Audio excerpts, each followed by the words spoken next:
Hey Danielle, hey Robert, how you doing? Hold on one second.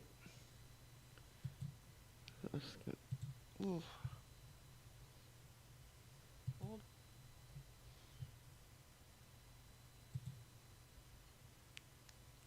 It's been one of those days, you know?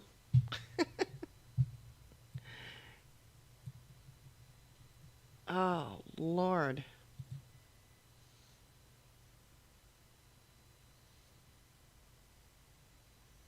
Now what's it doing? Good to hear. Good to hear.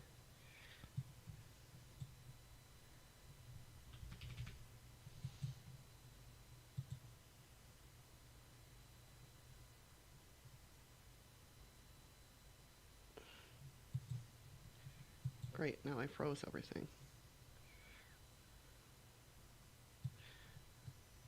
Oh, goodness gracious. Give me one second, guys.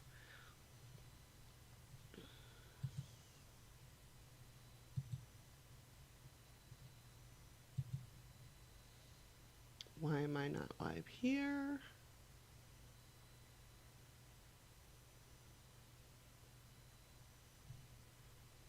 Lord.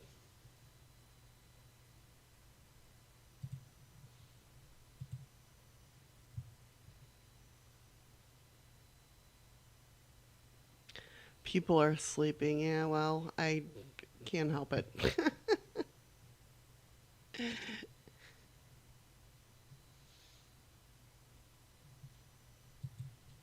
Sometimes you just have technical difficulties.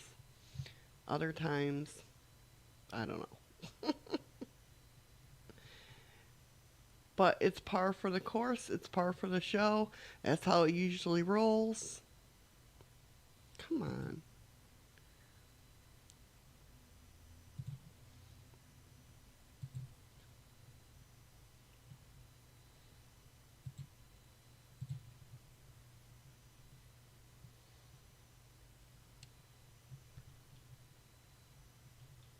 Why won't she let you finish your tulip?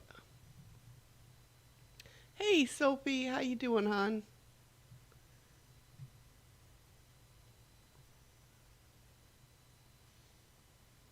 How you doing? Very cool, Robert. Very cool.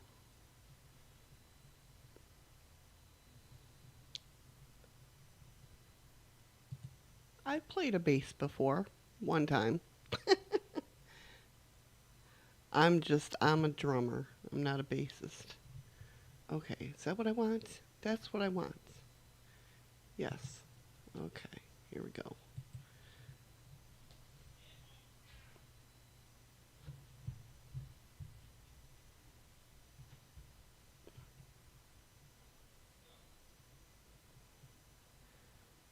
How's everybody doing?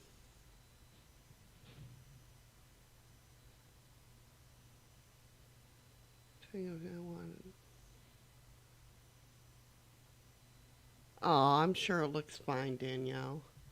I'm sure it looks fine. So, while I'm figuring out why my other channel, trying to figure out why my other channel's not coming up. But what are you gonna do? I guess. I have two. I don't know what's going on with the YouTube and OBS and Restream, and it's apparently they're not all communicating. Apparently, mad at each other for some reason. I don't know. So let me just get this up there and then we'll go ahead and start.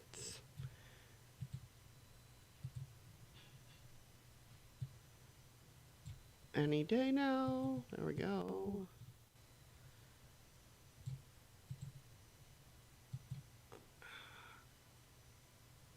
Paste.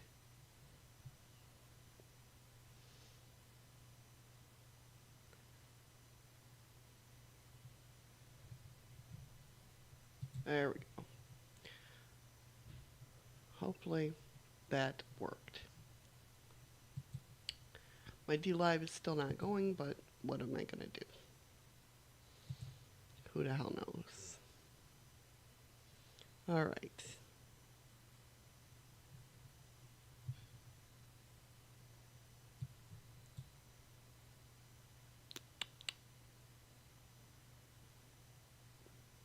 That's right, Danielle. That's how you got your drumming skills. Hey, Meg, how you doing? Well, it's not the YouTube that's messing up. Well, it is, but it's not. Um, it's my D Live that's messing up. Well, technically, my restream's messing up. But what are you gonna do? Okay, first off, um, in the Discord, Sophie, you brought up the area 20 or the area 51, right? Man. And what she was talking about, last time we went live, what she was talking about was the caller that came up on the Art Bell show, well, Coast to Coast. And I found out some interesting, I had put it in the, can we move this over? Apparently not. Just nothing is going to work today. My chat's gonna be in my way. I put it in the Discord, and if anybody wants to join the Discord, it's down below in the links. So let me go ahead and get started. This was the video she was talking about. Time. Well, hello, Art. Yes. Hi. I don't have a whole lot of time. Well, look, let's begin by finding out whether you're using this line Can you properly hear that or not. okay? Area 51. Yeah, that's right. Were you an employee or are you now? A former employee. Former employee. I was let go on a medical discharge about a week ago, and I've kind of been running across the country. Oh man, I don't know where to start. They're gonna they'll triangulate on this position really soon. So you can't spend a lot of time on the phone. So give us something quick. Okay. Okay. What we're thinking of as aliens, Art, they're extra-dimensional beings that an earlier precursor of the space program made contact with. They are not what they claim to be. They have infiltrated a lot of aspects of the military establishment, particularly the Area 51. The disasters that are coming, the military, I'm sorry, the government knows about them, and there's a lot of safe areas in this world that they could begin moving the population to now, Art. But they're not doing anything. They are not. They want the major population centers wiped out so that the few that are left will be more easily controllable. Discharge.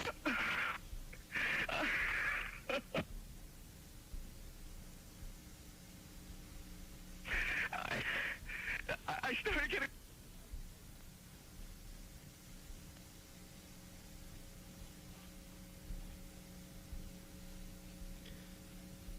So it goes on. Let me get Government, or I don't know. it has to be something, though.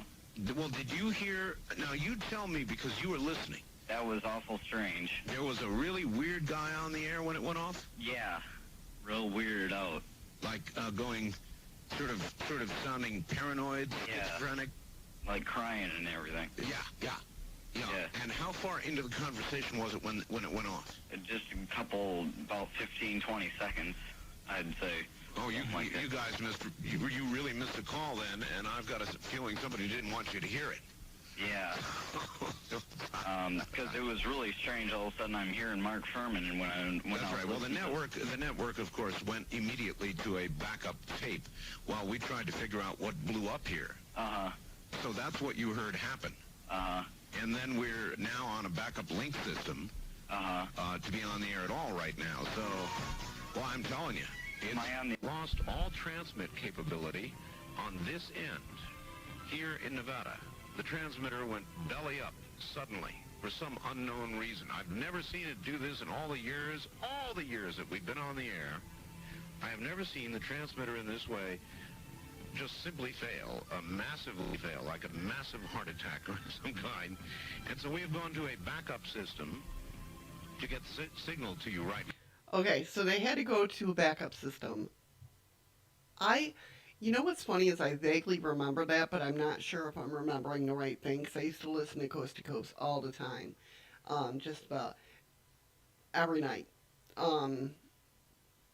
that it came on. And the thing of it is I vaguely remember this, right? Now, I did some digging, because Sophie said I wanted to tell you about this, as she found it so crazy and intriguing. So I did some digging, and apparently the portion of it that you hear with the guy talking, that's all made up. Art didn't know anything about it. His name is Brian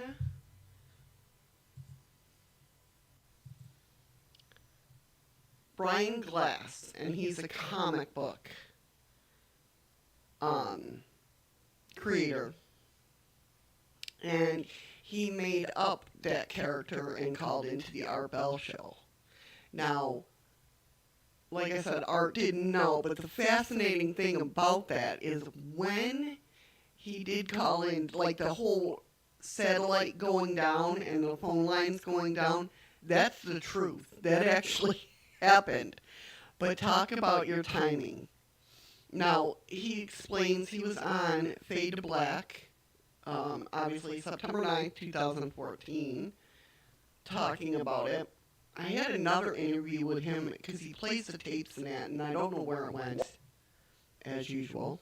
Wanted to be killed, and I spent that whole evening. Thank you, everybody, for calling in. I've got another 20 calls backed up behind you. So let's just keep it going. Everybody, thanks, Jimmy. Have a great night. Bye. All right, hold on one second. Now, the reason why, thank you for that. And I got to tell you that even though I knew what was going on and I was in on it, you were freaking me out, man. Thank you. You were freaking me out. Thank you very much. I was thinking, okay, you know what? There are a bunch of calls coming in right now. You know what? Let's just see what people have to say. Let's go. Yeah, I have here's the interview with Brian. If anybody wants to hear it, I'll put it in the link in chat. But I will say it's kind of funny that, it's not going to let me because it's a search. Well, if you just type in Area 51 Brian JL Glass, and you'll find it out there. But he talks about it and everything. Now, like I said, the phone line's going down. That wasn't part of it. That actually happened, and that's what freaked Art Bell out, and everybody else, because we didn't hear half of the phone call. When it was going live, we didn't hear half of it. Like, he said that I was listening to the other thing that I found, and he said that he was throwing stuff around, breaking stuff, and like people were coming after him in that second and everything. We didn't get to hear that because the satellites went out. That's what Art was talking about when he's like, when did it cut off? And the guy was like, that you were talking to that crazy guy, blah, blah, blah. And he's like, oh, you didn't hear half of it, So, do I still sound robotic? Oh, I believe aliens exist too, Robert. Sophia just brought this up in the Discord, and, or last time I was live, and I wanted to look into it and see what I could find. So, yeah. pretty interesting, though, that we didn't hear half of the call. You know what I mean? And, like, what I was listening to, he played tapes where he was calling up his best friend saying, "Hey, Gina, how are ya? Thank you. I got a diet again. It's a lot of grays." Yeah, aliens were shutting him down. That's right, probably. But yeah, so it's very cool when somebody brings stuff up like that and I can go search it out and everything. So there you go. There's your answer, Sophie. And if anybody else, if you want to join the Discord and head over there and, you know, want me to talk about a certain thing that, you know, I'll look into it. So let's get on with the stories today. The first story we have is the peculiar death of Christopher Case. So in April of 1991, a man named Christopher Case was found dead in his apartment after a week of telling friends that something was trying to kill him. Did he literally scare himself to death? Or was his passing the result of a terrifying curse? Now, Christopher Case was a small-town radio DJ who had grown up in Richmond, Virginia. He was a well-rounded individual, intelligent, sophisticated, an absolute fitness zealot who took vitamin supplements daily and exercised religiously. Can't talk, as per usual. He was in his 30s. He decided to move out west to Seattle in Washington State to start a new career as a music executive. He worked for the Muzak Holdings Company, producing the soft music heard in lifts and waiting rooms and all over the world. Did I say discard? I meant Discord. Now, Chris was a popular young man. He made good friends in his new role and still managed to keep in regular contact with old friends back in Richmond. But despite this, he was a bit of a loner, and he remained single for many years. This is not strange in itself. His job required him to travel all over the United States, and he had a real passion for music, particularly compositions of the ancient world. Chris's idea of a good time was sitting at home listening to his favorite tracks rather than going out to socialize of the evening, you know. He'd rather sit home and listen to his stuff. He found solace in the arrangements of notes and harmonies rather than in the company of others. He didn't want for much. He didn't bother other people, and in return, people didn't bother him. And it's for this reason that nobody knew him as ever being able to understand the week of summer of 1999, in which it ultimately ended in tragedy. On the morning of Thursday, April 18th, Chris was found dead in his apartment with no sign of struggle having taken place or forced entry. His body was discovered fully clothed, sitting inside his empty bathtub, in a kneeling position with his hands resting against the wall. It appeared as though he had simply fallen asleep and passed away. But when the police officers searched the residence, they found multitude of crucifixes, books on the occult, and saw that salt had been poured in the entrance to his home and along every single skirting board against his apartment. They also heard religious music playing quietly in a number of rooms. At the scene, the coroner was able to determine that Mr. Case had died of heart failure. He was just 35 years old. While the circumstances surrounding Chris's death and the state in which his apartment had been found were indeed odd, to say the least, the story which transpired over the following months of the investigation read like something straight out of a paranormal thriller. And I realized I'm not sharing my screen. I'm sorry, guys. Usually I let you guys read along with me. A sinister twist. Shortly after his passing, friends reported that in the days leading to his death, Chris had called them in a panic on numerous occasions, saying that something was after him and that he feared for his life. He told friends that he was certain he would be dead before the end of the week. Yeah, scared to death. Thank you, Robert, for confirming that. This baffled authorities, and with that, what was originally thought to have been death by natural causes would have taken a much more sinister twist. After weeks of looking into the case, investigators discover a very chilling side of this story. As it turns out, on April 11th, 7 days before his death, Chris had embarked on a business trip to San Francisco, meeting with other executives within the music industry. At some point during his visit, he had been introduced to an older woman who shared his passion for music of the ancient world, particularly that of Egypt and other Mediterranean civilizations. Now, they seemed to have a lot in common, and their conversation progressed, and it became clear to Chris that this woman wished to pursue a romantic relationship with him.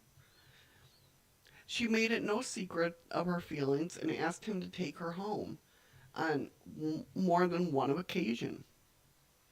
Being a man of integrity, he politely declined these requests. She was an attractive lady, but her intensity had unnerved the young executive.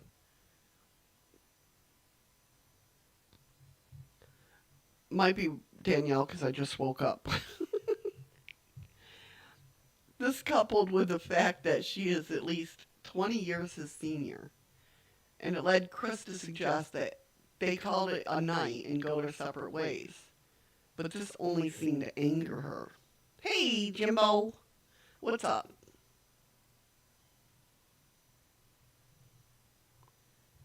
She put a spell on it, and you never know. She felt the full force of his rejection and then said something strange. She told him that she was a witch. Great. And that she put a curse on him and that he would be sorry. She told him that he would be dead within a week. Well, there you have it. Power of suggestion. All in a witch's name.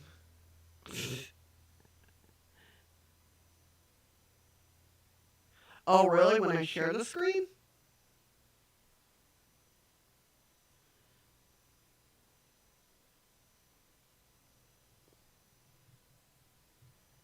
That's weird.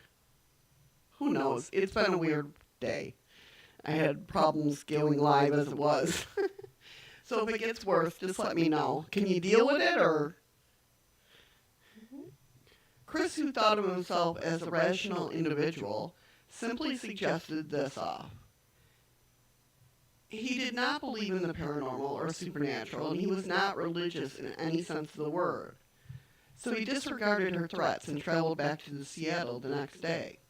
He would relate the tale to his friend Sammy upon his return, and who would also dismiss it as the same supposed rationality. And certainly, at least for the first few days after his return home, he completely forgot about the whole incident.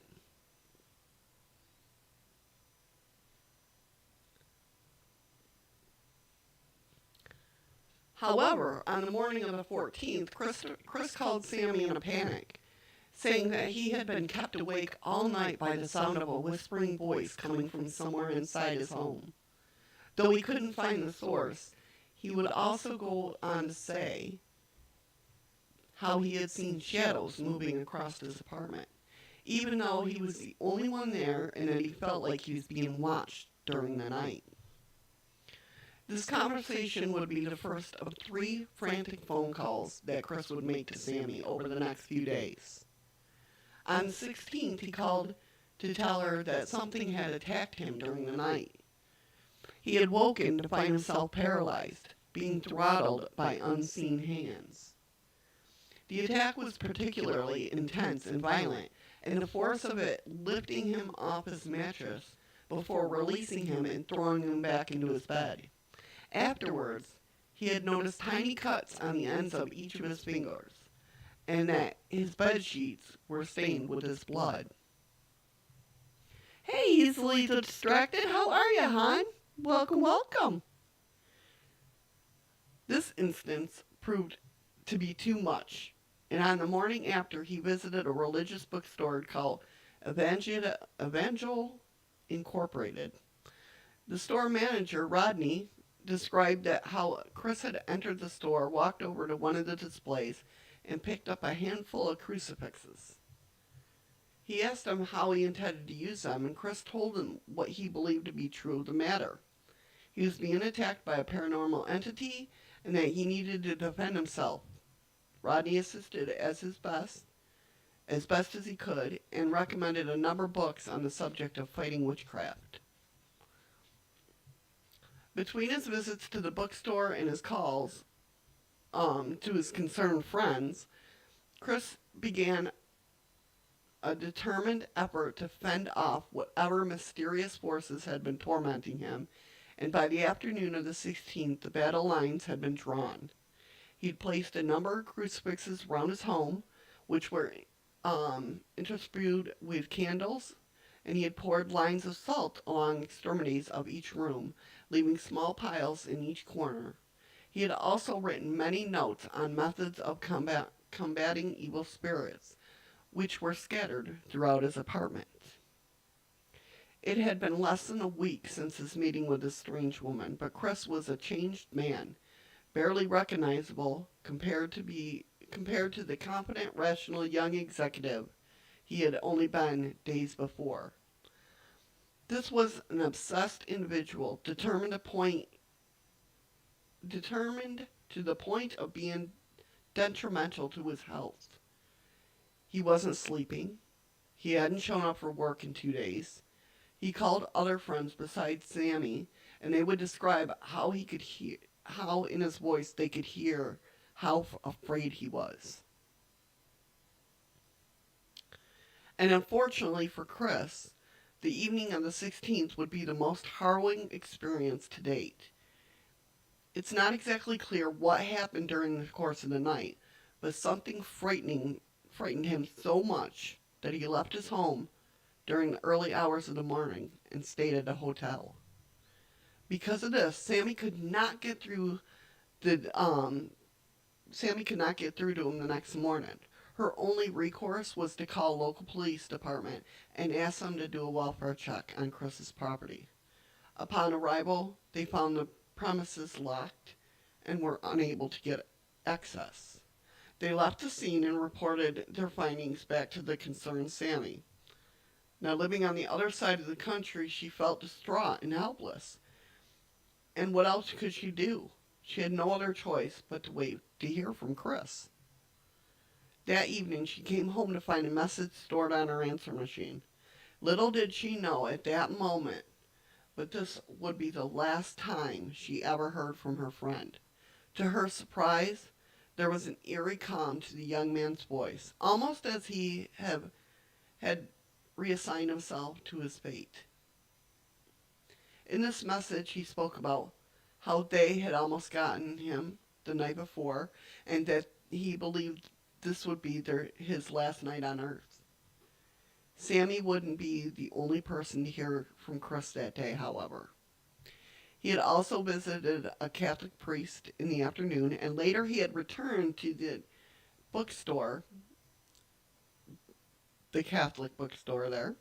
On this occasion, Rodney described how Chris had looked exhausted, but desperate, and that he had to ask for more advice on how to defend himself, which the store manager was only happy to provide.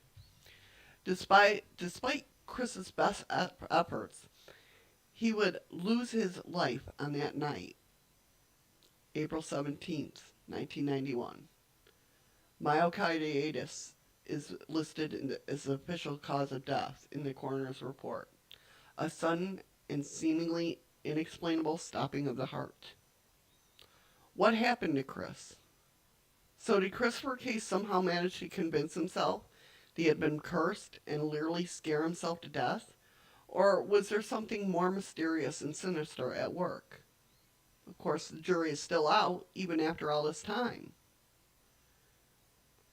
Myocarditis, I know I'm saying that, is rare, but potentially deadly disease affecting 1 in every 100,000 people. It's not hereditary and therefore not based on one's genetics. It can afflict anyone at any time, but most commonly occur between the ages of 20 and 40. It's not unheard of for it to strike young men and women who are otherwise fit and healthy. And in fact, it has been the cause of many sudden deaths in young athletes around the world. Some medical experts have suggested that there's a link between the disease and man-made supplements, such as vitamins or steroids, which they believe could aggravate an existing condition. However, close friends and relatives of Mr. Case... with this in mind, it is important to remember that Christopher Case was a fitness enthusiast. He went to the gym to exercise daily, and he also took vitamin supplements. And at the age of 35, he was well within the scope of being affected by this disease. However, close friends and relatives of Mr. Case are not so quickly to just accept the possibilities that he had died of natural causes. First of all, there are a variety of other symptoms which usually manifest in sufferers, such as like chest pain, difficulty breathing, general fatigue. Furthermore, before a fatal attack such as this, the sufferer will usually display flu-like symptoms in the weeks leading up to their death. Chris experienced none of these things. He was otherwise fit and healthy young man and with a top-notch immune system. Yeah, I agree, Meg. She said the mindset and spell could have been his doom. And then there's a small matter of Chris's mental health state during those last 5 or 6 days.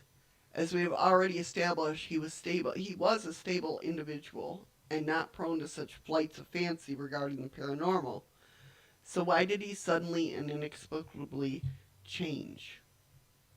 It is a real possibility for someone to go from being sane, rational young man one day, only to change to a desperate and obsessed wreck of a man the next.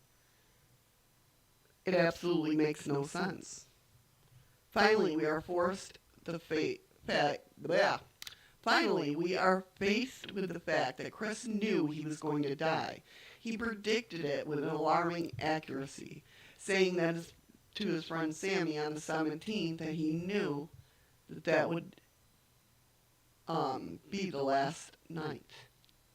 What are the chances of an otherwise fit, healthy, and mentally stable young man dying of natural causes after a week of saying to friends that he feared for his life? One does have to wonder whether or not there is more than meets the eye. But whatever happened during that week back in April 1991, Chris truly believed that he was being haunted, and ultimately haunted by something utterly sinister and horrific enough to literally scare him to death. After days of being tormented and tortured by hands of who knows what, he finally succumbed to his fears and left behind a tantalizing mystery, one which will probably never be solved. To many, you may be wondering why police never followed up on the identity of this woman, who supposedly put a curse on him. But his death was never seen as suspicious, so it did not warrant that kind of investigation. Besides, Chris took her name with him to his grave. Whether he died of a terrifying curse, or whether it was simply all in his head, this case is no less heartbreaking for those who was close to Chris. And we can only hope that he rests in peace. Pretty crazy, right? What do you guys think? What do you think he succumbed to? Honestly. Do you think he was scared to death? Or do you think he just deteriorated that fast? What do you guys think? Makes both ideas seem right. Wild Dreams with Jimbo. There's a lot of Art Bell replayful episodes. Oh yeah, I listen to them all the time. Matter of fact, that's one of the main notifications I do get is Coast to Coast replays on YouTube. That's the one notification that works. You think the evil got to him, Meg? Or mysteries? Sorry. I told you I would forget. I did say I would forget. Do you think the evil got to him? It's crazy. It's a crazy story. And I want to know what's wrong with this woman. Like, why the hell would she... What if he made that up? Mind games? Think the mind games got him? It's crazy. Whatever it is, it's nuts. I mean, really. Man, how sad. You have to put... What kind of witches are out there, man? I mean, I'm a witch, but I would never think to do that to somebody because they wouldn't have romantic ways with me. Oh, I'm going to put a curse on you. Why? I mean, really. Crazy. So our next story comes from the year 2013. No, I'm actually a gray witch, Sophie. I am an eclectic solitaire gray witch, which means I know black magic, I know white magic. Doesn't mean I use them all the time, but I know them. I'm well versed. I've been on my path since I was 16. So, and eclectic just means that I take different pieces from different religious aspects of it, if you would. And mine is my own path. Let's put it that way. I'm not Wiccan. I'm not pagan. I'm not, I'm just a witch.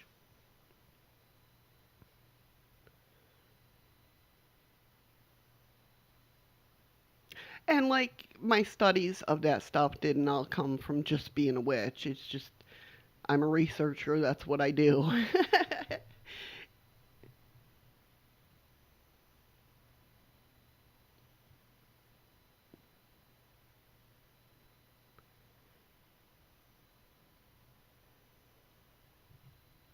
So yeah, our next story comes from the year 2013. And it's about college student Bryce Lespisa. Hopefully I'm saying that right. He had told his mother, basically, they had a lot to talk about when he got home. And then he began driving home.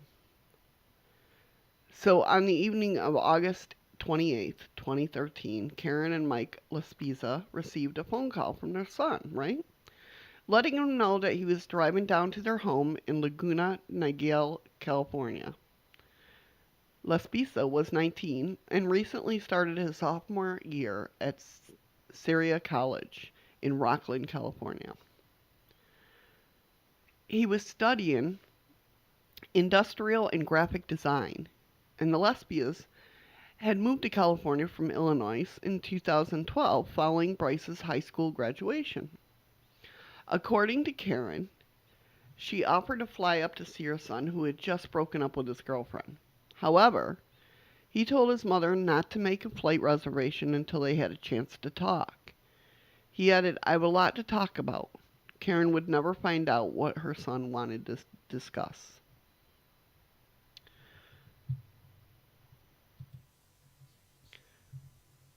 Lespisa ran out of gas near the town of Buttonwillow in Southern California. Lespisa's parents had spoken with him around 11:30 p.m. and thought he was heading back to his apartment in Rockland, which would have been around a 90-minute drive from his girlfriend's place. However, they received a phone call from their insurance company that following morning someone had requested roadside assistance using their accounts. When Karen called Bryce's roommate, Sean Dixon, he informed Karen that Laspisa hadn't come home that evening. Investigators later learned that Laspisa had started driving down to his parents' home after leaving his girlfriend's apartment. The drive to his parents should have taken Laspisa around 8 hours, but he ran out of gas less than 200 miles north of Laguna Niguel, outside the town of Buttonwillow near Bakersfield. Laspisa was reportedly close to rest stop and called roadside assistance around 9 a.m., meaning he had already been driving for over 9 hours. An attendant bought Laspisa 3 gallons of gas, but Laspisa did not immediately continue his trip. After repeating attempts to contact her son, Karen called the shop that had serviced Laspisa's car for more information. The attendant, Christian, offered to check and make sure Laspisa had left the rest stop. About 15 minutes later, Karen reportedly received a call from Christian telling her that Laspisa was still parked in the same spot he'd been in 3 hours earlier when Christian dropped him off gas. At this time, Karen said she was able to speak to her son, and Laspisa told her that he had just been getting some sleep and would be on his way. Karen and Mike assumed their son would arrive in Laguna Niguel about 3 p.m. on the 29th. But by 3:30 p.m., he still hadn't arrived, and he wasn't answering his phone. By 6 p.m., Karen and Mike had filed a missing persons report with the Orange County Sheriff's Department. Police subsequently found Laspisa only 8 miles from the rest stop he had been at for at least 9 hours. Police reportedly conducted a sobriety test and searched Laspisa's car, but there was no evidence of drugs or alcohol. Laspisa told the officers that he was on his way to Laguna Niguel to hang out with friends and blow off steam. One officer told Laspisa to call his mother, and it was at this point Karen said she asked him to keep his phone on. Laspisa and his parents would stay in contact for several more hours before he disappeared. When Laspisa again stopped answering his phone, Mike and Karen contacted Christian, who offered to check on her son. As it turned out, Laspisa was still near the spot where police had found him hours before. This was approximately 10 p.m. on August 29th, a full 13 hours since Laspisa had first called for gas. Christian subsequently followed Laspisa to make sure he got back to the highway and drove behind him for about 10 miles. Karen and Mike stayed on the phone with Bryce throughout most of his drive, asking for updates on his location. However, Laspisa apparently couldn't give them any clear answer. He told his parents that there weren't any signs and he wasn't even sure where he was. He told them that his GPS navigation indicated he would arrive home at 3:25 a.m. on the 30th. According to Karen and Mike Laspisa, they spoke with their son one last time at 2:09 a.m. on August 30th. Laspisa's location was still unclear, but he told his mother that he was too tired to keep driving, so he decided to pull off to the side and sleep for a few hours. Laspisa had been on the road for 24 to 27 hours by that point, and his parents agreed that he should sleep for a while. Around 8 a.m. that morning, a CHIP officer arrived at Laspisa's home to give them some disturbing news. They found Bryce's car, but he was missing. Castaic Lake sits roughly 2 hours north of Laguna Niguel, and it's where police found Laspisa's 2003 Toyota Highlander around 5:30 a.m. on August 30th. The SUV was laying on its side in a ravine, and the investigators determined that the car had driven off a 25-foot embankment. Some reports also posted that the vehicle accelerated as it drove down the embankment, indicating that Lespisa was in control of the vehicle. It eventually crashed bumper first into the ravine before rolling onto its side. Despite the severity of the crash, only 2 drops of blood were found in the Toyota. The back window had been broken out, and investigators suspect that's where Lespisa exited the vehicle. He left behind his phone, his laptop, wallet, and all his other personal belongings. Hundreds of sheriff's deputies searched the 2,200-acre Keswick Lake and surrounding 11,000-acre park following the discovery of Lespisa's car, but there was no sign of him. Cadaver dogs were also unable to trace his scent. Dive crews spent days searching the lake, and helicopters circled the area. There was still no trace of the teen. In a bizarre twist, a burnt body was found by Keswick Lake just days after Lespisa disappeared. Forensic testing later revealed that the remains did not belong to Bryce. And in 2015, the Lepisas conducted their own search of Keswick Lake with the help of professional investigators.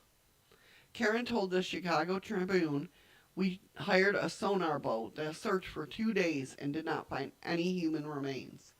Our private investigator had a drone operator searching the area north of the boat launch, Access Road, and nothing was found." Despite Lespisa's telling his parents that he pulled over to sleep at 2:09 a.m., surveillance footage showed him driving down the access roads to Keswick Lake at 2:30 a.m. Approximately 2 hours later, at 4:29 a.m., the same camera photographed Lespisa's car again. Investigators later theorized that Lespisa must be contemplating something as he drove back and forth along the road for 2 hours. His crashed Toyota Highlander was found only an hour later, and Lespisa was nowhere in sight. Now, Lespisa's girlfriends, Kim Sly, and his roommate, Sean Dixon, both stated that Bryce hadn't been himself in the days leading up to disappearance. Dixon noted that Lespisa was drinking excessively and had also used the ADHD medication Vyvanse so he could stay up all night playing video games. And according to Dixon, Lespisa had also been given away personal items, including an Xbox and a pair of diamond earrings his mother had gifted him. Kim said in the past, that Lespisa had broke up with her over text, saying that she'd be better off without him.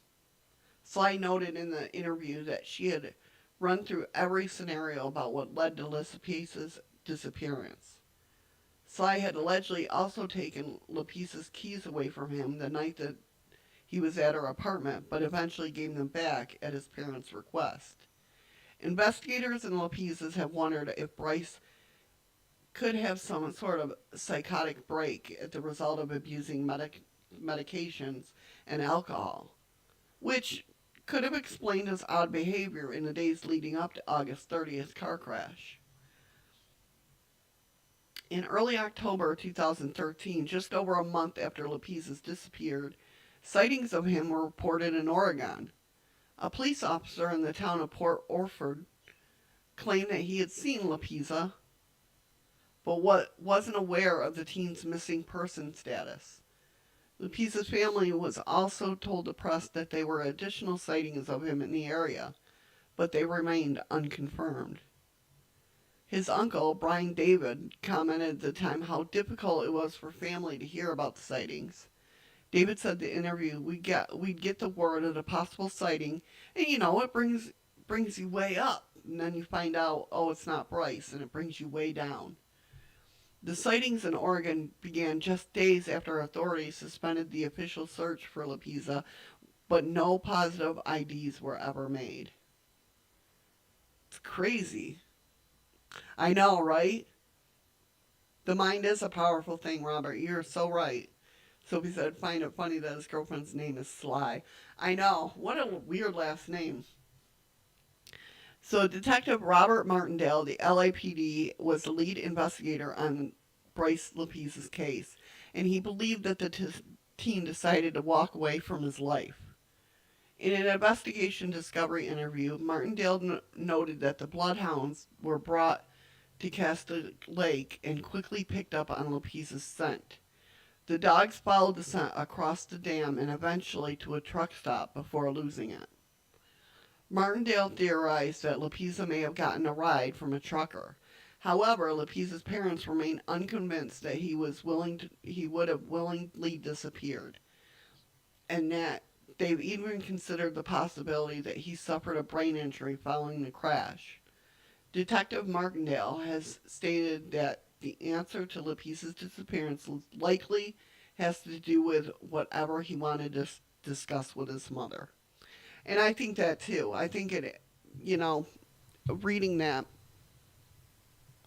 first of all, you feel sorry for both the family and the kid, for Bryce. In my mind, if he was telling his girlfriend, you'd be better off with somebody else, most likely he didn't want to be in that life anymore, and he was giving things away. That's a sure sign that somebody wants to end their life. And, but hopefully his life didn't end and he just went on living as somebody else, What do you guys think? Especially if there was a lot of, sightings in Oregon of him.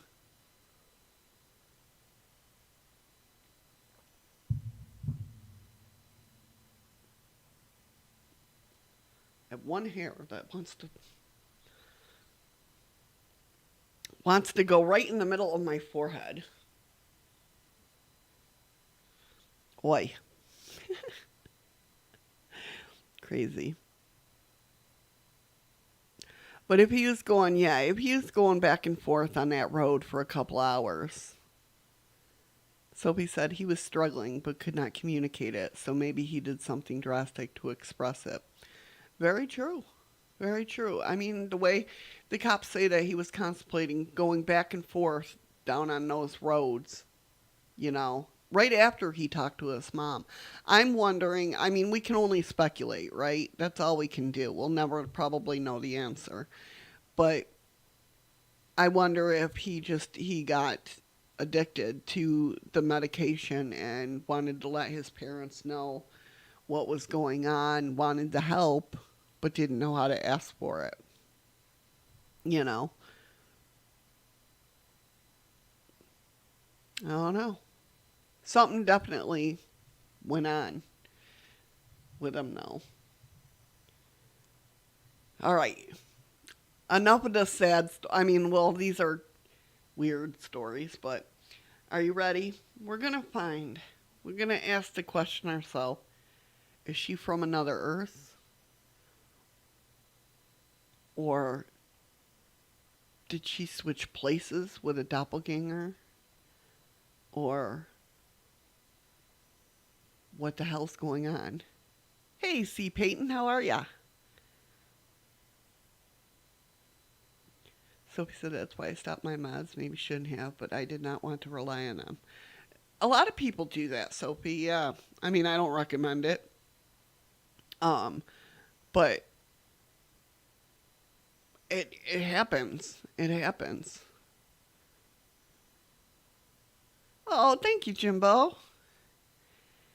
So here's from a lady. Now, mind you, some things might be not sound quite right. This is because it's translated from Spanish, okay? So, with that being said, this woman needs help. Not needs help in a way of needs help. She is looking for answers, okay? And I couldn't imagine going through something like this. Are you guys ready? Here we go. She says, hi, my name is Luz. I'm 41 years old, and I think I've jumped into parallel universe. It's hard for me to tell because everyone's going to think I'm psychotic, and nobody's going to believe me. Please, if someone has a similar experience write me an email, basically, is what she's saying. One day I woke up and everything was different. Nothing spectacular or anything to do with time travel and all those things. I just got up in the same year and in the same day that I went to bed, but many things were different. They were small things, but importantly enough to know that at one point there was a turning point in which things are different. In fact, if this is a dream, you all are in a dream, because this I write does not exist. So if someone responds, they are living the same reality as me, whether it's my dream or not. About 4 months ago, I woke up a normal morning. I was in my rental house where I lived 7 years ago. Everything was the same except the set of sheets that were on my bed were different. It did not give importance at the time. Well, it was to my office in my car that I was parked wherever it was. It was the same office where I've been worked the last 20 years. But when I got to my office, it was not my office. It has the names on the door and mine was not there. I thought I had the wrong plant, but no, it was mine. I went down to the wireless area of my office and I searched. I kept working there, but I was in another department reporting to a director that I did not know. I went to the office that marked the directory and they said I was wrong, so I left. Everything in my wallet was the same. My cards, my ID, all the same. But I did not remember changing departments at any time. I went into the insurance doctor and they tested me for drugs and alcohol. It was all clean. I mean, you can tell this lady is like in distraught. You know what I mean? Like, I'm getting tested for drugs and alcohol because I don't know what the hell's going on.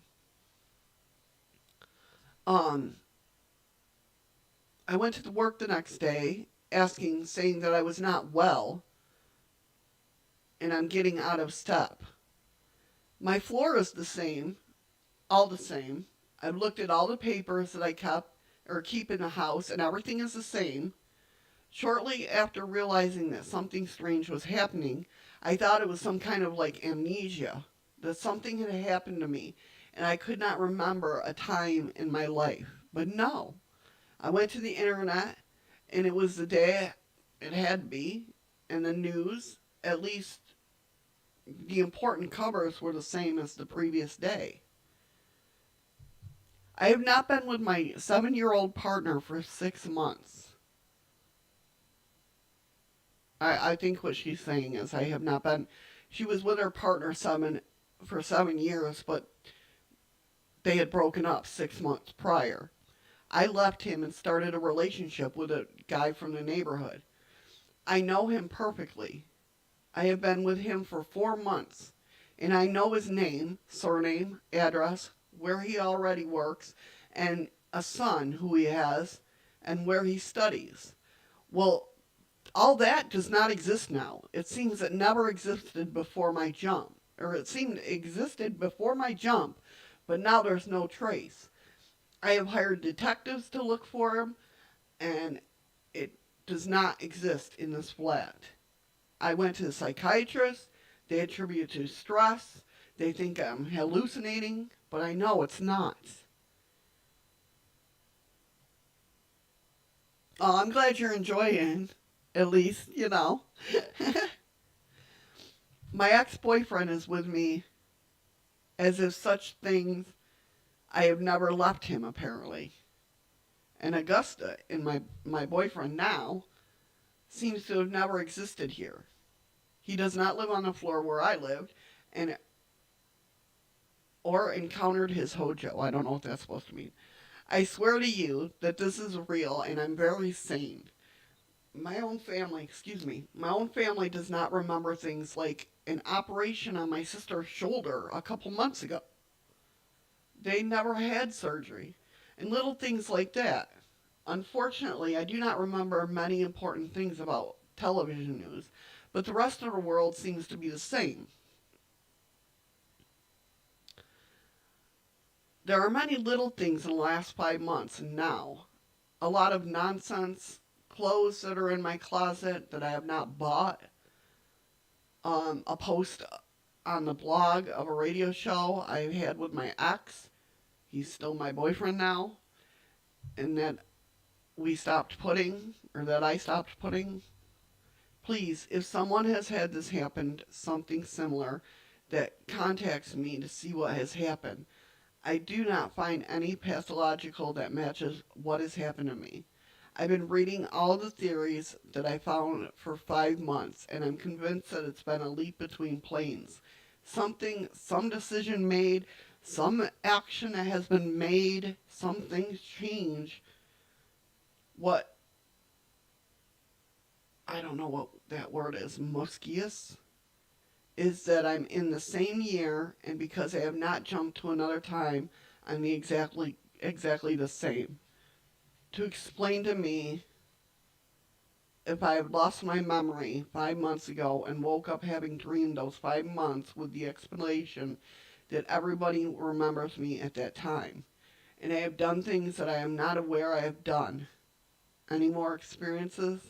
Please abstain gracefully, and please, people who have the truth in their hands. This is very serious to me. Thank you.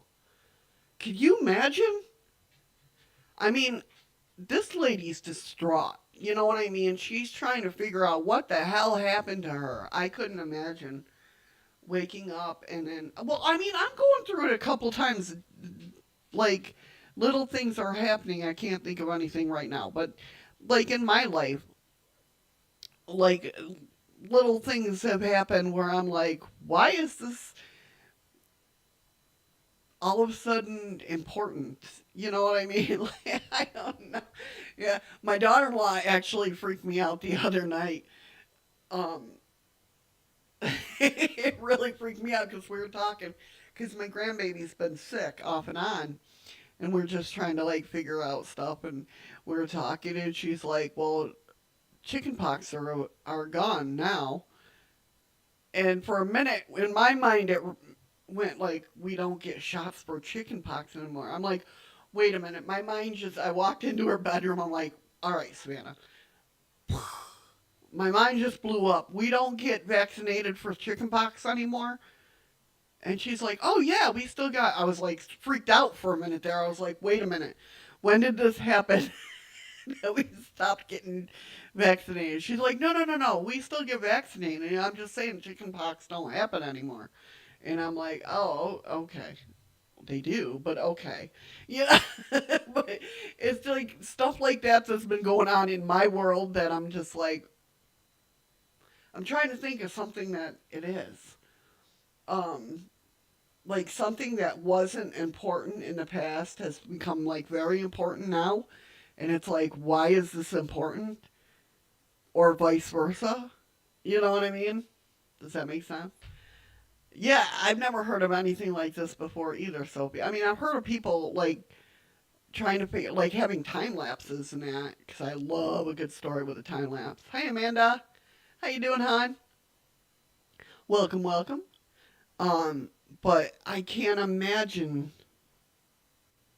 waking up and your whole, things are, like being with your ex-boyfriend that you broke up, like, 6 months ago. Hello?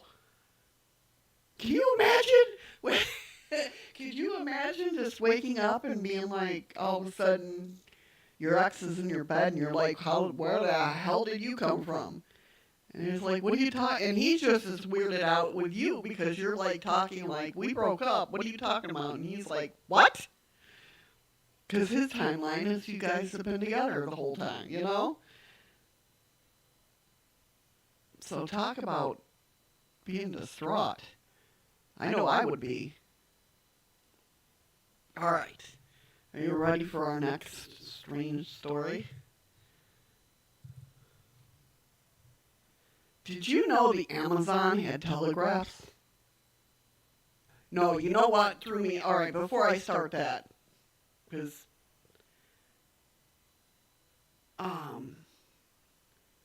I'll be away from the keyboard, but listening. Okay, man, no problem, hon. Now get this. Talk about going down a rabbit hole. I wish the pictures would come up because I found this great, and it's the one I'm on now, this great forum board. And talking about how Russia, and I was going to search Russian websites, Russia had power before we had, like they had lights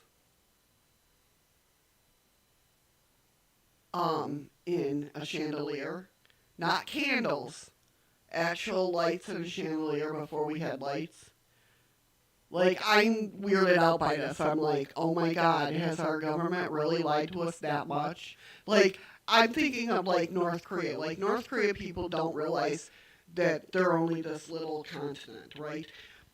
They're not allowed to see outside the world and see like how big we are to them, or Russia is to them, or anything like that. Like, they're completely mind forked, right? And then I read that, and I wanted the pictures to grow. I mean, I was scrolling Russian.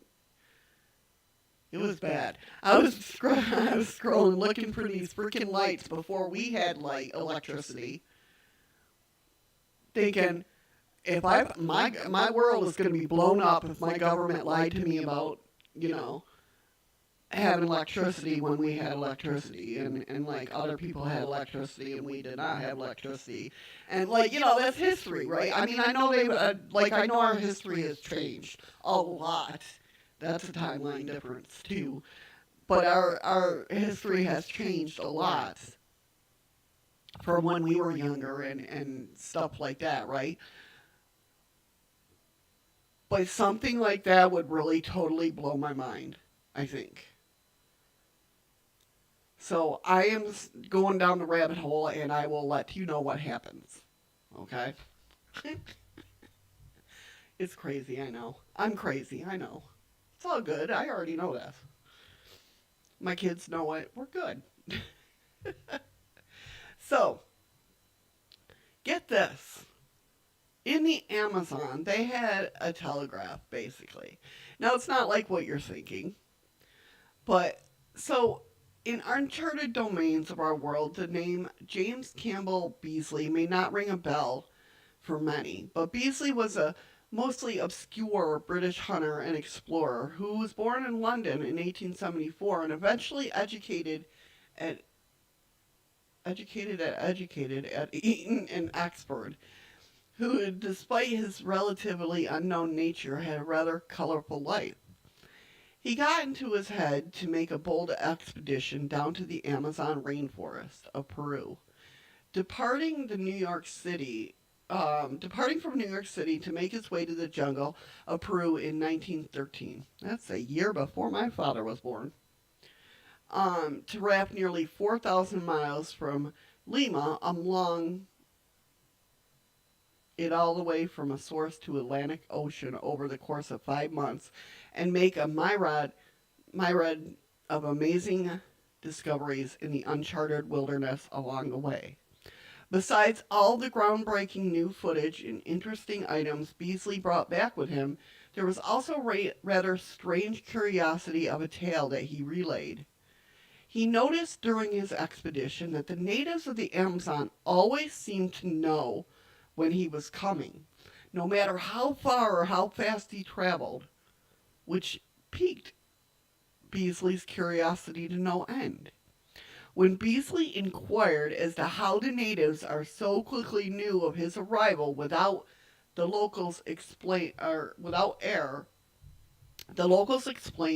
that the natives of the region have had long developed a complex system of communicating instantaneously for miles around, essentially a wireless system, which Beasley himself would write, "It was in Jamara region that we first learned of this wireless system. We were met at the entrance of the village by the number of natives. They had evidently been expecting us.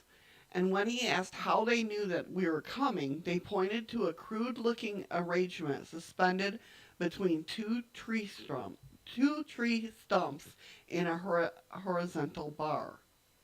Through our Indian interpreter, we learned that this was a wireless apparatus for sending and receiving messages from the various tribes throughout Amazon Valley.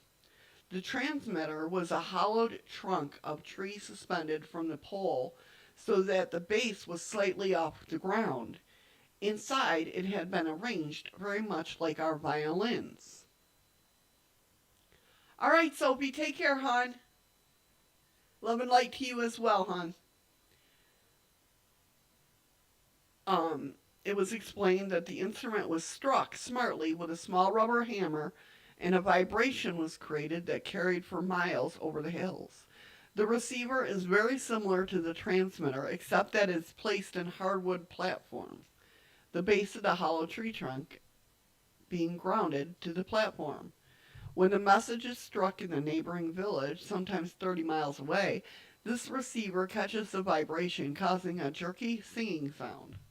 I understand the sound can be read by members of the tribe, and that this news of other happenings are told throughout the countryside. In this way, the Indians all along the route heralded our approach, and we were met by inhabitants all through the Putumayo, Napo, Beni, Madrid, de Diaz, and lower Acacela valleys, and the tributaries to the Great Amazon.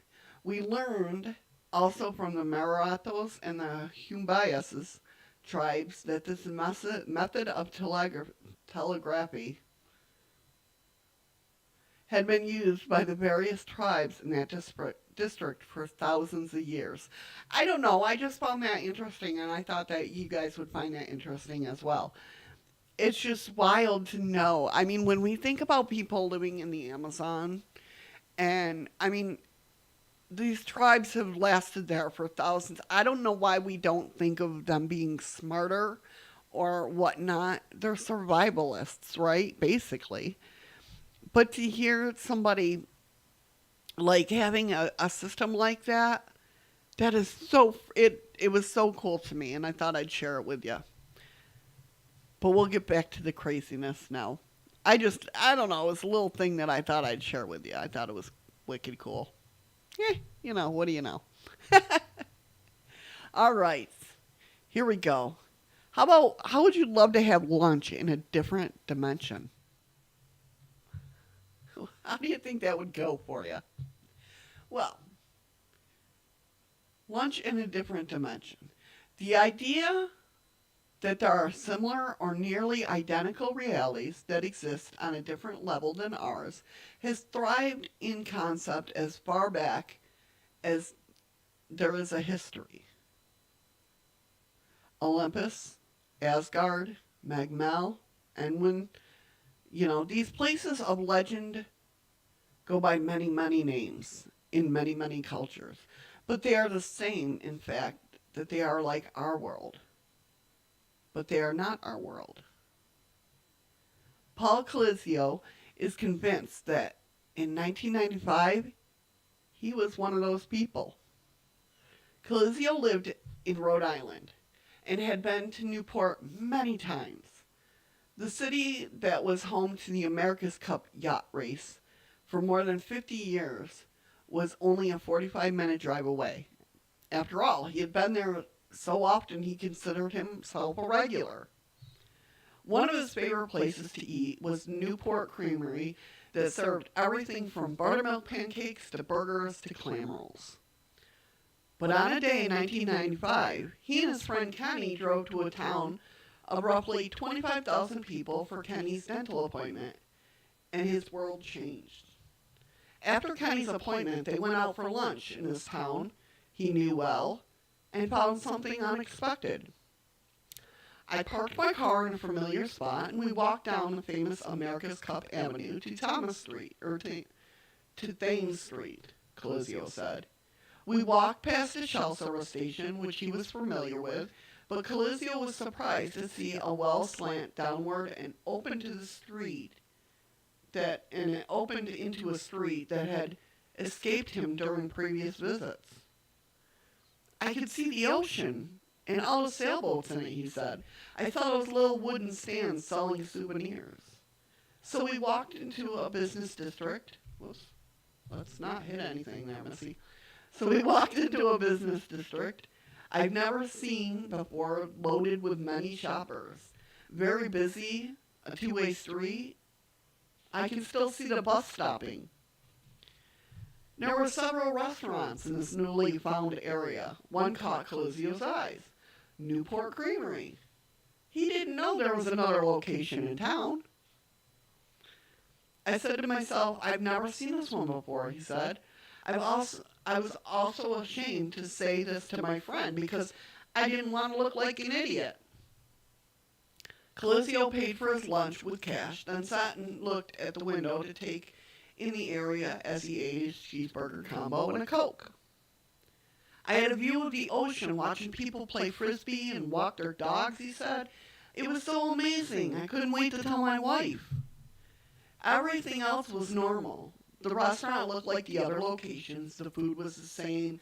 The people outside were dressed normal. And the cars along the street were as they should be. Excited for his new find, Calizio picked up his wife from work that night.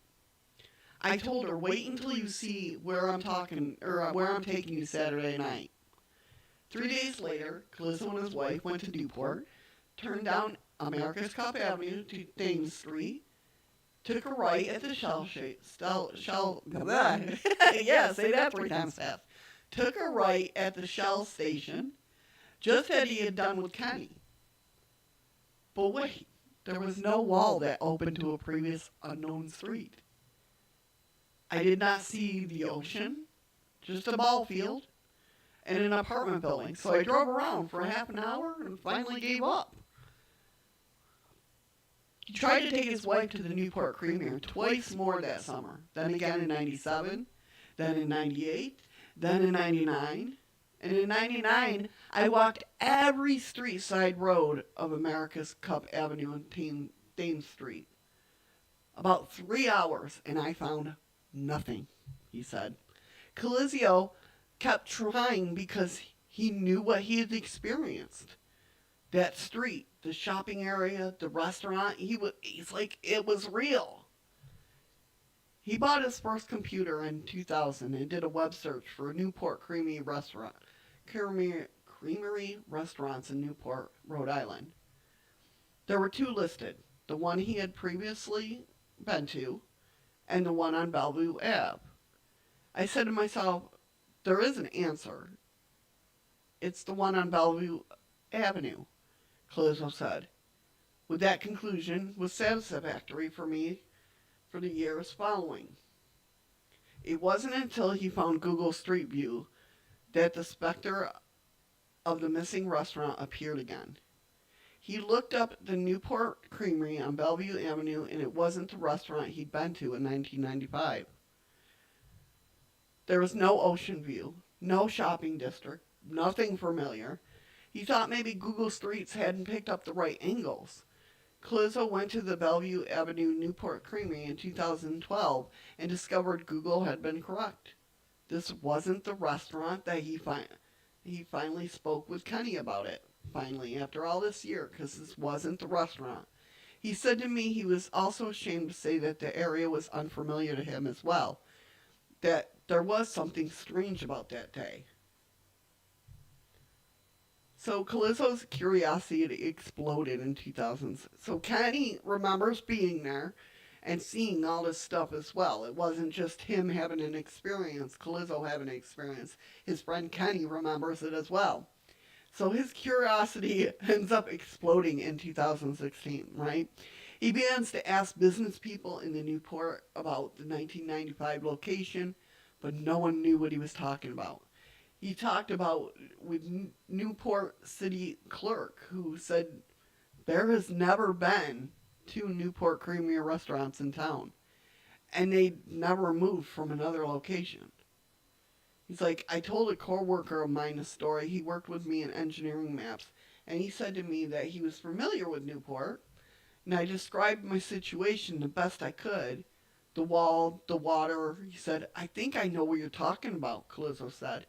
He pulled it right up on the maps, and he can see the satellite view. It said, oh my God, that's it.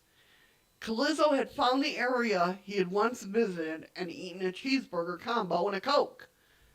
But there was no business district, no wooden stands selling souvenirs, and no restaurants. Especially not the one he remembers. There was room for it, about 100 yards of grass in front of some elevated homes.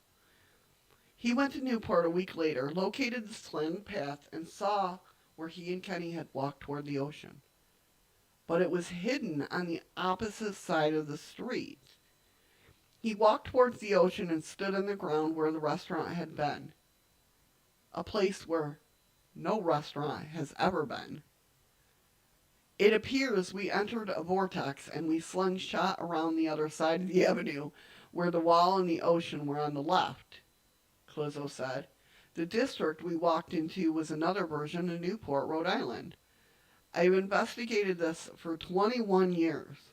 The story is true. What happened to me? How did this happen? He don't know. Maybe in 1995, that was my reality, and I went through a vortex going back, and I'm on the other one now, and never made it back.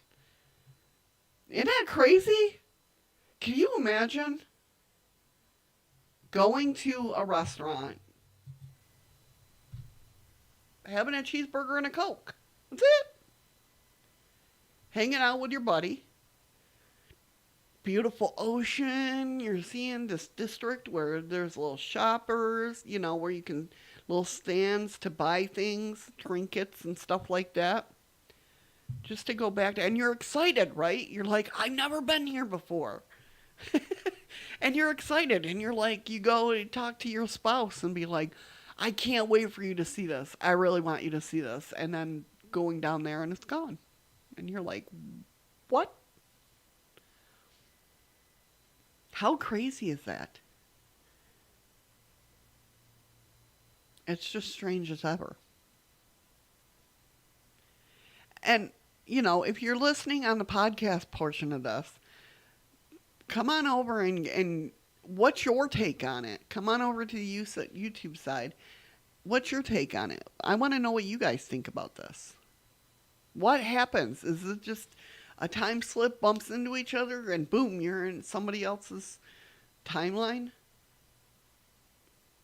It's like that lady. It's crazy. Very, very crazy. All right. We'll do one more.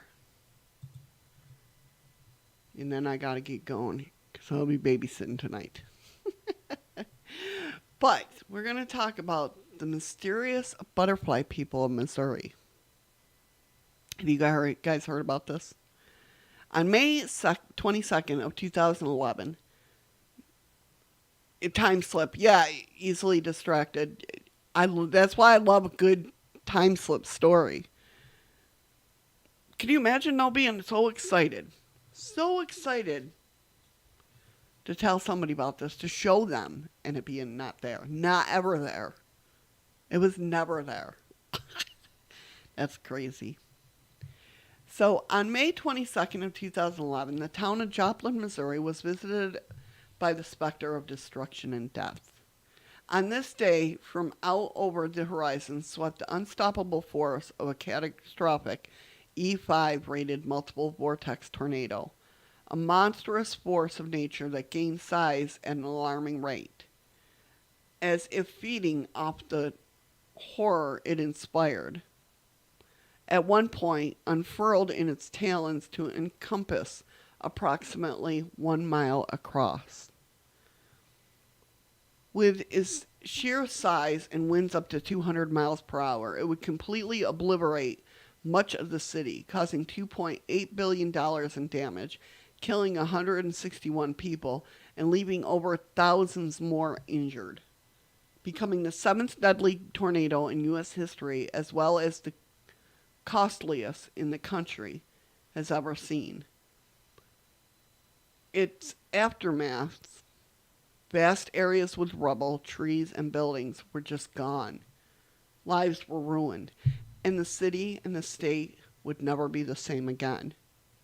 Yet, from within the whirl of deaths during the disaster, there comes strange reports of ethereal beings that came forward from some unknown place to reportedly help those in need, and which have become called the butterfly people of Joplin. Okay, Robert, I'm glad you're still hanging in. I hope you're liking these stories.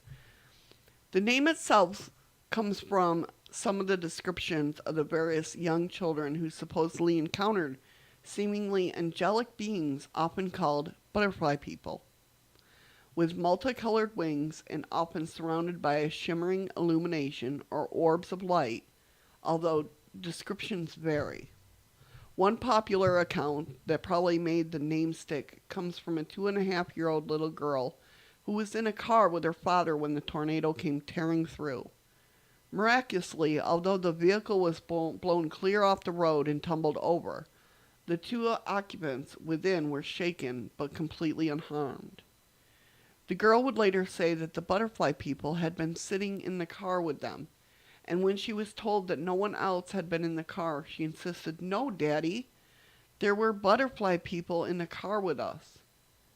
Was this the mind of a very young child trying to, describe angels? Or is it the product of stress at a young mind? Another harrowing vehicular encounter with these beings happened when a young boy was riding in a truck with his father during the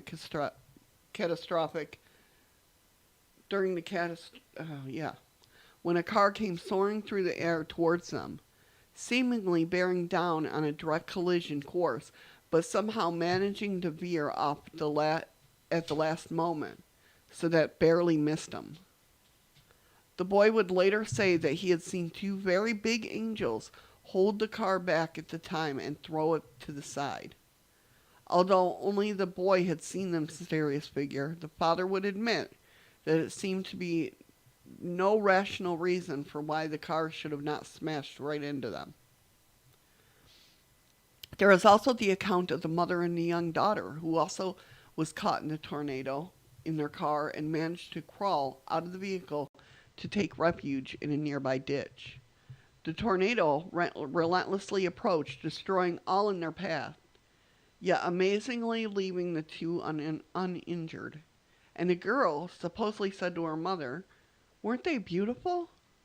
Did you see how beautiful her wings were?" When the mother told her daughter that there had been no one else there, the girl insisted that they had indeed been surrounded by winged angels with rainbow-colored wings as the tornado passed. Maybe angels, it definitely could be. Other accounts that happened right out in the open, such as that of a young boy about 5 years old who was caught outdoors when the tornado came lumbering through. And although there was much devastation to the area in the wake, he was found to be unharmed, with the debris around him arranged precisely so that it just missed him.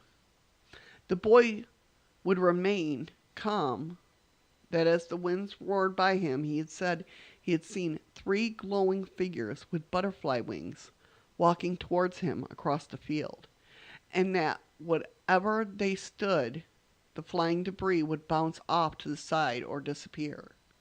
These 3 winged entities then surrounded him until the raging tornado passed, after which he described as smiling before vanishing into the air. A deputy sheriff also apparently told a similar tale of a 4-year-old boy who was found wandering a field in the aftermath. When asked where he had come from, the boy said he had been at the St. John's Hospital when the tornado had hit. But the strange thing is that the boy was completely unharmed without so much as a scratch on him. And despite the fact that the hospital had been pretty much leveled and that with numerous casualties, when he asked how he'd gotten away and ended up in the field a full 6 miles from the hospital without injury, the boy simply matter-of-factly stated, "The angels brought me and sent me down here." And yet another such tale of a young boy caught outside with his father, with winds so strong they supposedly ripped the father's shoes off. Yet they came out unscathed, with the boy later saying that the butterfly people had been hovering over them throughout the ordeal. There are other stories like this as well, such as Clay and Melissa Morgan and their 4 children, Zoe, Emma, Eli, and Luke. Zoe being 12, Emma being 8, Eli being 5, and Luke being 4.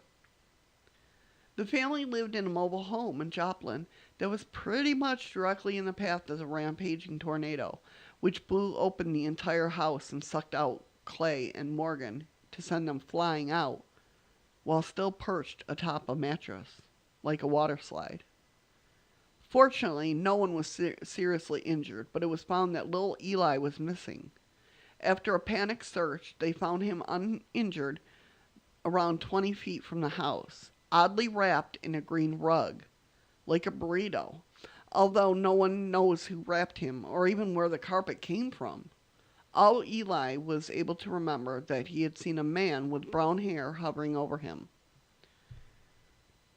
Other such stories are harder to classify, yet they're every bit as strange and perhaps connected.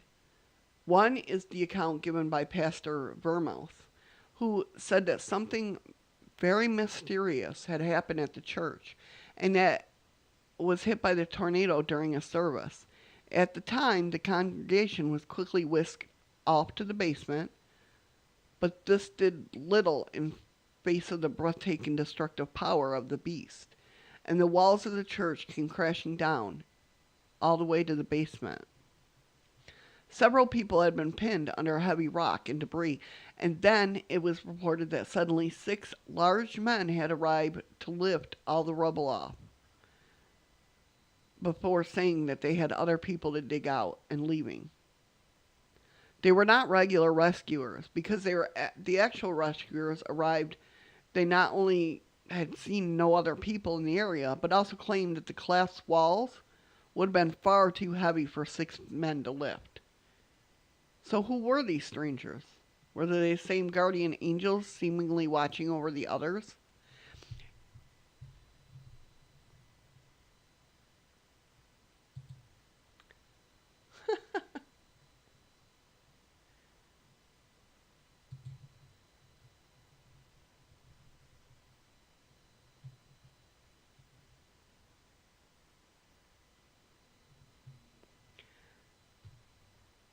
The trolls are coming. The trolls. So, and why, if they showed up to a church like that, okay, if they showed up in the church, if they were at a church, why didn't they show up as angels?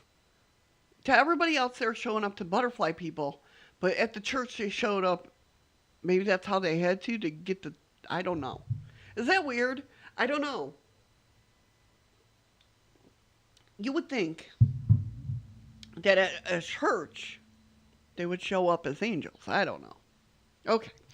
On to the next. Quite bizarre is also the account of 14-year-old Emily Huddleston, who was driving home from her brother's high school graduation when the fearsome tornado reared its head. The vehicle they were in apparently was tossed a few blocks, amazingly not hurting one except Emily herself, who was impaled through the leg with a shard of debris to leave her hospitalized. In the months of her recovery after the disaster, Emily was claimed to have the strange ability to attract butterflies, which would flock to her and land all over her. She said of this phenomenon, there'll be there'll be some that I can't get to leave me alone. I look at them as my angels. I really do. I think it's more of a sign that the angels were there that night. We're being watched over. That's interesting. There are countless tales as these have been passed around in the days after this tragic disaster, with many of them taking an almost urban legend quality to them. Yet they continue to persist and come out of the woodwork. Nearly everyone who was there has heard some miraculous tale of the butterfly people, almost always told by children, and it's become an ongoing phenomenon that a mural called the Butterfly Effect, Dreams Take Flight, was commissioned to the muralist Dave Lowenstein and erected in the city downtown. That's beautiful. The perviness of these stories was summed up quite nicely in one article at the St. Louis Dispatch, which says, the stories about butterfly people coursed through Joplin, passing one by one and then by many. Tales describing what children reported seeing that Sunday night in May as the tornado bore down. The children said that the butterfly people protect them. These stories, tales of guardian angels, could be dismissed as children's fanciful imagination. But the stories have taken hold here, and as the months have slipped by, the adrenaline fading along with some of the terror, the stories have assumed a new, maybe even more important role. To understand why, you have to understand what this town of 50,000 went through, and what it still faces. The tornado killed 161 people. It shredded entire neighborhoods. More than 900 homes were lost. Big box stores collapsed. The destruction was complete. The landscape rendered foreign. The tornado unleashed stories about death and unlikely survival. A teenager sucked from an SUV. A toddler plucked from his mother's arms. Houses that exploded in 200-mile-per-hour winds as families huddled in bathtubs and closets. For months, just about any place people gathered, the stories spilled out, including stories about the butterfly people. What are we dealing with here? Considering that it's children who have reported these experiences, it's been speculated that they're merely a coping mechanism. I don't think so.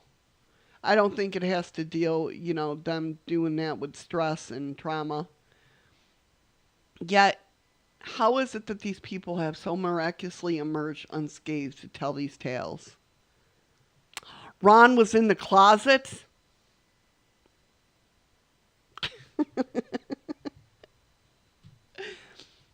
How do we explain the adults who were also witness to unexplained twists of luck that managed to help them avoid certain death in the face of their worst tornadoes in the country ever seen?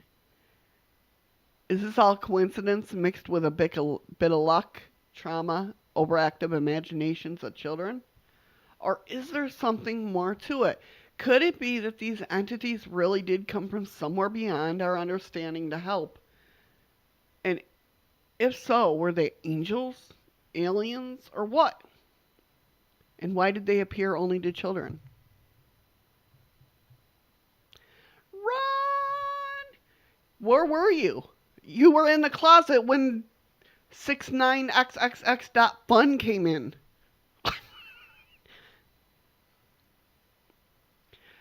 But whatever the answer may be, the stories of the butterfly people of Joplin have been persistent and given a sense of hope, wonder, and light in an otherwise horrific event in history.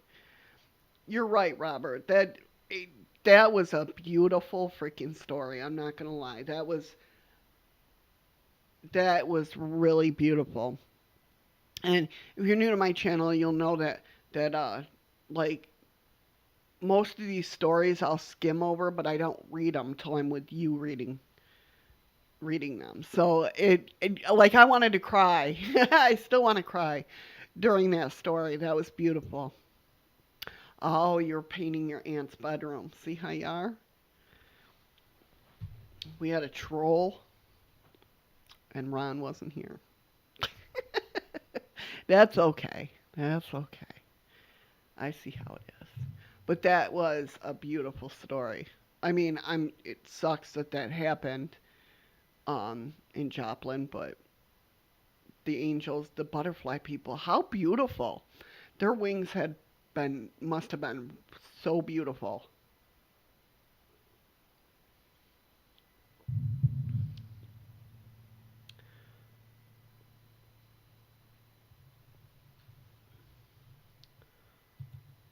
Hold on one second.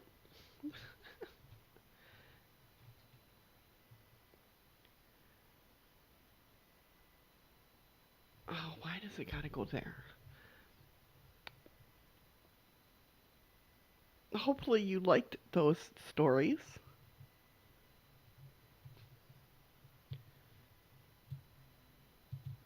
I try to make it a mix, of like basically creepy stories, then, stories like that with angels and everything like that.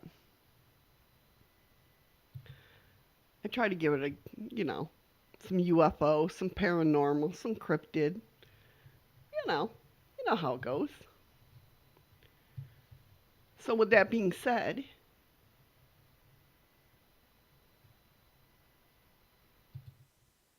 I'll roll the credits. Maybe. Considering it just wanted to crap out on me. There we go. I'll roll the credits. Apparently for D Live though, I'm not live, so I didn't see any when Ida went through, so I don't know. Yeah, this is it. I mean, it only went through this was a tornado in Joplin, Missouri.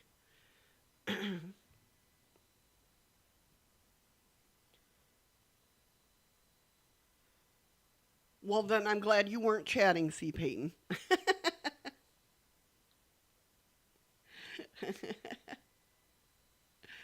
I'm glad you weren't, texting while you're driving. I'm glad you enjoyed them, though. I hope everybody. Hi, Joel. Very nice to meet you. Welcome, welcome.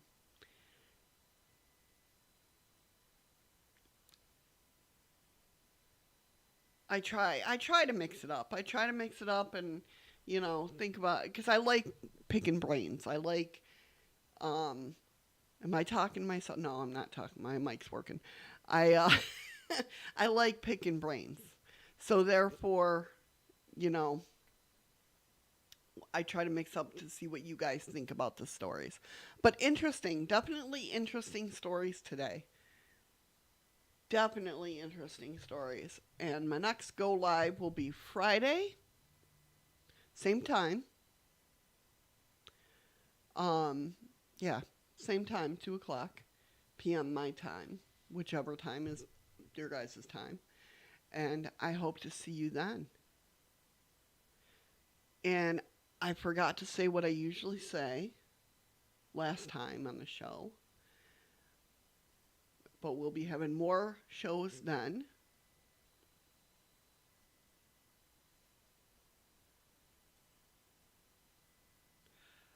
Ron, my Discord's down in the links, so if you got stories, put it down there or get a hold of me. You know how to get a hold of me. All my links are down there. You know how to get a hold of me. Ron's been one of my regulars since the beginning, which is, coming up on 4 years now.